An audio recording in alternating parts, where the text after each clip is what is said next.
Hi everyone. Today we are going to talk about a big data project, accelerating direct marketing decisions, a case study on back term deposits.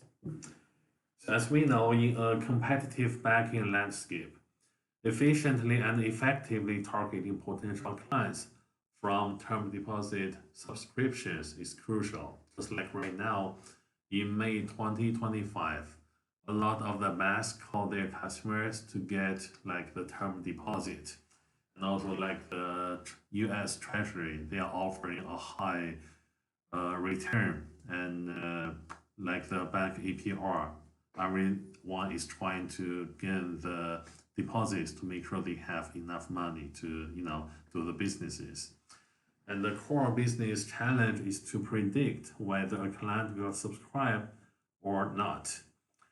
If they like to say yes, and then we will call them and again the term deposit. If they say no, if we can try to avoid calling those customers, we can cut the cost and save the time. So thereby improving marketing efficiency to compete with competitors and reducing customer acquisition costs by calling predicted customers only. So over here, we want to develop some models to help banks improve targeting in marketing campaigns in timely manner. This is the dataset overview. The data is from the UCI, and there are 45,000 rows. There are 17 features, and we can see we have all kind of features like the Y, yes and no is binary. We have the age, balance. These are the numeric, and we have like the job marital. This would be categorical. So we want to predict like in the specific group, like the age is between 40 and 50, the job is management, the marital is married. So those group of customers would possibly say yes. We want to predict the customers would say yes and call them only. That way we will call much less people, which will cut our costs significantly. And we can finish all the calling as fast as we can so that we can get the customers before other competitors do. So in the project, we use a lot of the techniques to the different phases of the data analysis.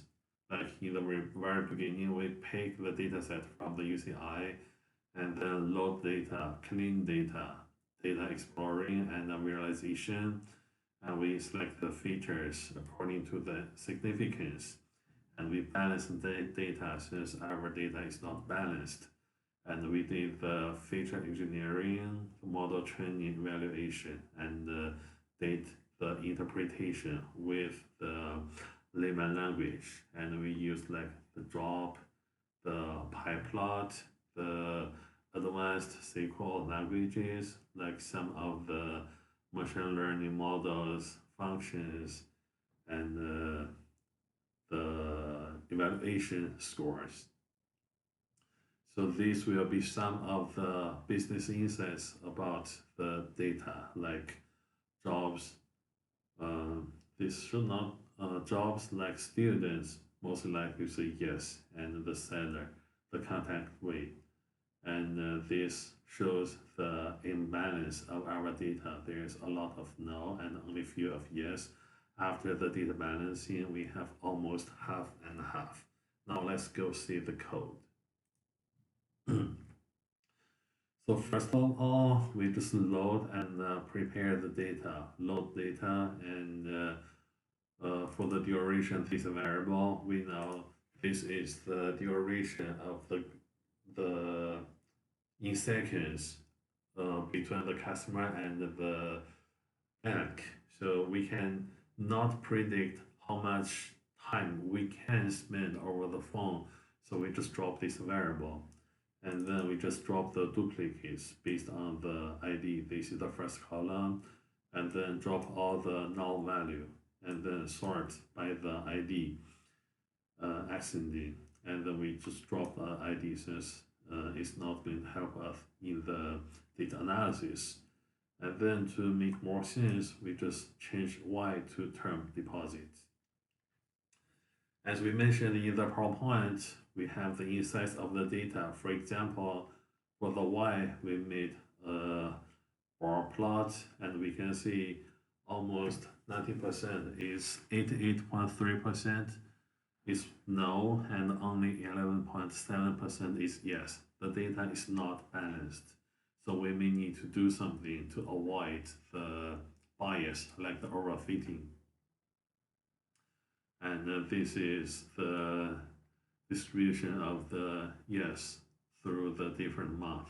Like March is the one most people would say yes. And this is another one.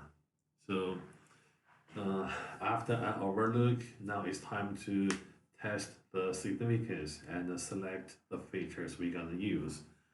So as we mentioned, we have the numeric and categorical values in the X, and the Y is the binary. So based on the data type, we used the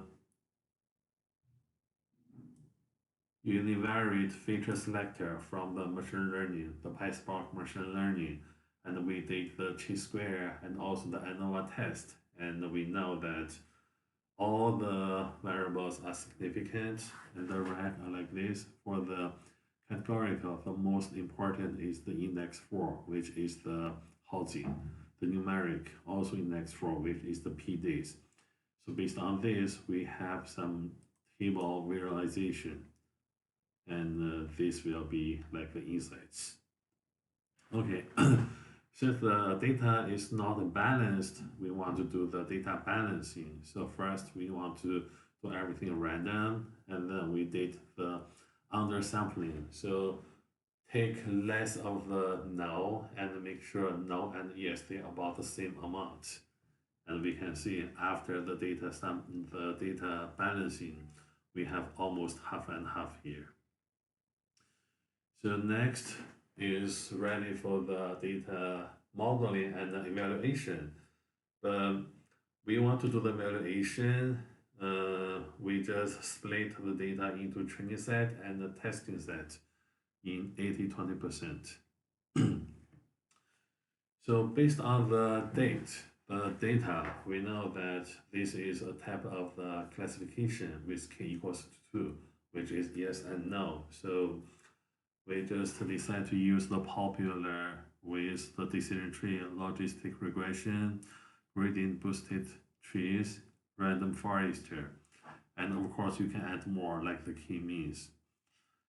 First, we import the required libraries, and then we use the string indexer to convert the categorical variables into numeric. And then we use the vector assembler to create a vector of input features, which means we add a column called features, and then over here we just add all the values in one as a vector as the values of the features. And next we just create the models for each of the different model. Like the first model decision tree, we use the decision tree classifier, and then the Y is the term deposit. For all the other three models, we just use different classifier to define the model. And then we use the pyplot to pass both the indexers and also the assemblers. Okay, so now we can use the training dataset to train the model. The model would be like this for the DT decision tree. And after having the model, we can make predictions now. Use the testing data to make predictions. And now we can select only the term deposit and the prediction to make comparison. So this means the actual value, and this means the predicted value. See, this one is correct, this one predicted wrongly, correct, correct, wrong, correct, correct. So most of them are correct. And we do the same thing, the similar technique to all the rest of the three models. The only difference would be the logistic regression. Over here we use the encoder, the one hot encoder.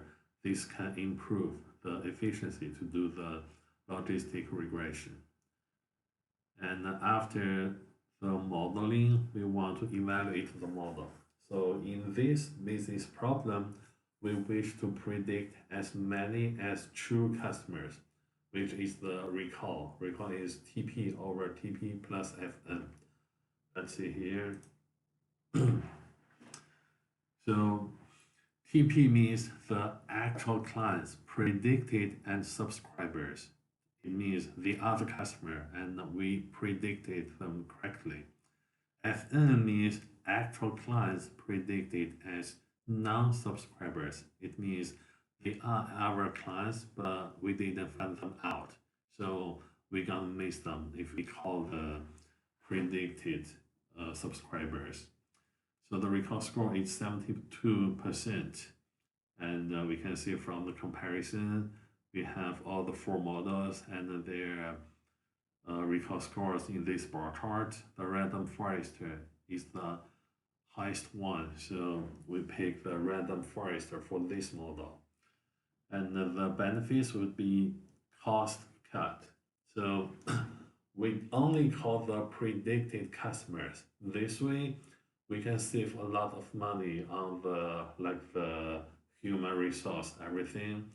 Plus, we can call them and finish the job quickly, much faster than call the whole database of the customers. So we save time too. In this way, we can get in touch with the customers early, before other competitors do.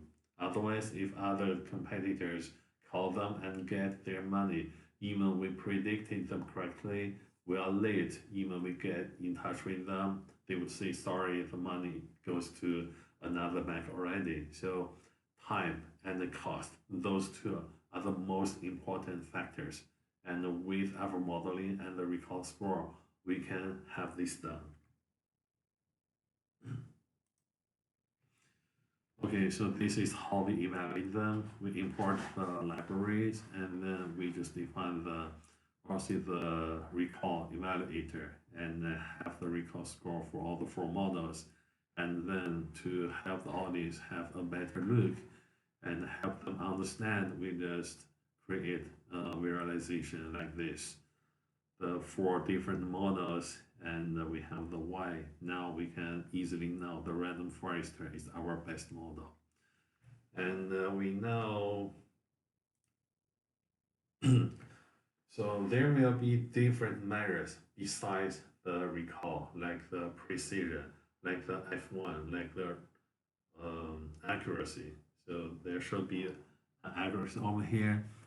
And if the standard, the measure is different, we might need to choose different models.